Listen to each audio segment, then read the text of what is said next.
Tu as sûrement déjà remarqué, sur les aires de stationnement ou près des cafés routiers, de longs poids lourds qui restent des heures avec le moteur en marche. Le moteur ronronne, un léger panache de fumée sort du pot d'échappement et le conducteur se repose quelque part à l'intérieur. La question vient alors naturellement.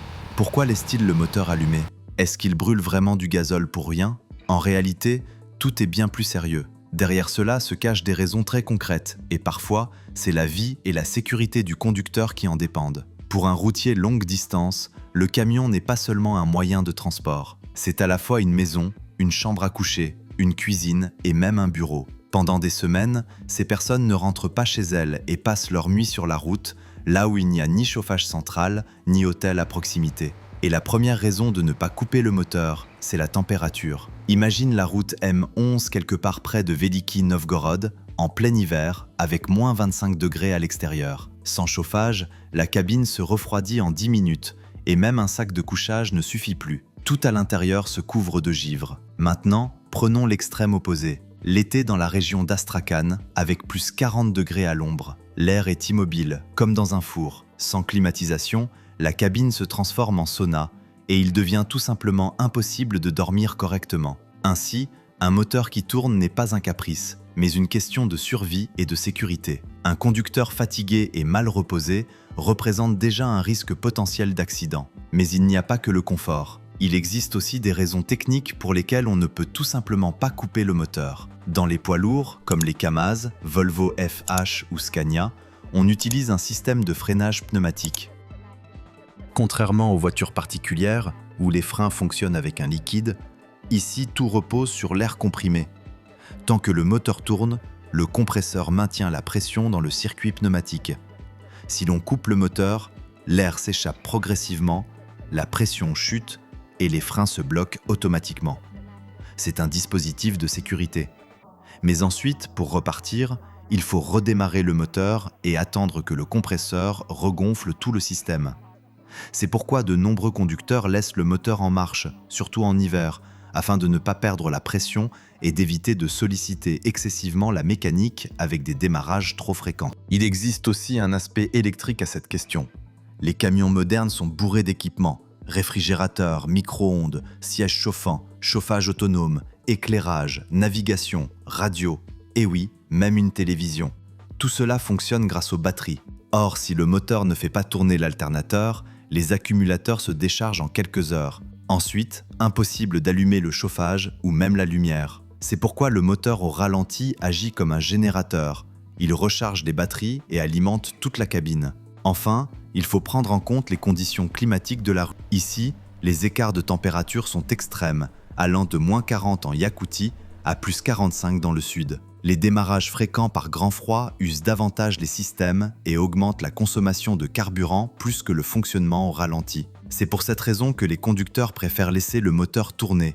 Il fait chaud et la mécanique reste en bon état. Par temps glacial, le moteur obéit à ses propres lois. Lorsque la température chute, l'huile s'épaissit, perd sa fluidité et ne lubrifie plus correctement les pièces. Si un routier coupe le moteur, surtout pendant plusieurs heures dans un froid intense, le redémarrage devient difficile. Le démarreur doit fournir un effort énorme, les composants fonctionnent presque à sec et le moteur subit une charge excessive. Parfois, cela est plus dommageable que de le laisser tourner au ralenti. Les démarrages et arrêts répétés d'un gros moteur diesel causent en réalité plus de dégâts qu'on ne l'imagine. En période froide, l'huile ne se répartit pas instantanément dans le système et pendant les premières secondes après le démarrage, le moteur fonctionne sans lubrification optimale. Le turbocompresseur en souffre lui aussi, surtout si le conducteur coupe le moteur immédiatement après un trajet éprouvant. C'est pourquoi les professionnels laissent toujours le moteur se reposer. Après une longue route, le camion reste au ralenti pendant 2 à 3 minutes, le temps que la turbine refroidisse et que l'huile continue de circuler. Cette règle simple sauve des milliers de moteurs d'une usure prématurée et de réparations coûteuses. De plus, sur un tracteur routier moderne, des systèmes de sécurité et de surveillance fonctionnent en permanence. Alarmes, traceurs Sputnikov V, chauffage autonome et pompe électrique. Tout cela demande de l'énergie. Si le moteur reste arrêté trop longtemps, les batteries se déchargent et il n'y a alors ni protection ni communication. Or, dans la remorque, il peut y avoir une cargaison valant des centaines de milliers de roubles et personne ne prendra le risque de la laisser sans surveillance. Mais bien sûr, cette pratique a aussi son revers. Commençons par l'essentiel, le carburant. Un tracteur routier diesel moyen consomme environ 3 à 4 litres de gazole par heure simplement en restant à l'arrêt. Sur une nuit, cela représente 30 à 40 litres et sur un mois, presque une demi-tonne. Si l'on considère que sur les routes de Russie, des milliers de camions passent plusieurs heures par jour à l'arrêt moteur tournant, les chiffres deviennent astronomiques. Dans les flottes de transport, cette surconsommation se transforme en millions de roubles.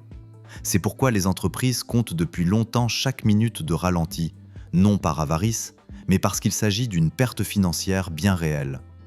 Le deuxième inconvénient, et de loin le plus sérieux, est l'encrassement interne du moteur. Lorsque le moteur fonctionne sans charge, le carburant ne brûle pas complètement. Le diesel n'atteint pas sa température optimale, et au lieu d'un échappement propre, de la suie commence à se former. Elle se dépose sur les soupapes, dans le gros piston, dans le turbocompresseur et surtout dans le filtre DPF. Avec le temps, le moteur se met à fumer, la traction diminue et la consommation de carburant ne fait qu'augmenter. Le nettoyage de ces systèmes coûte cher et parfois, seule la remplacée du filtre est efficace, ce qui représente des dizaines de milliers de roubles. Vient ensuite l'huile. Lors d'un fonctionnement prolongé au ralenti, une partie du carburant imbrûlé passe à travers les pistons vers le carter et se mélange à l'huile moteur.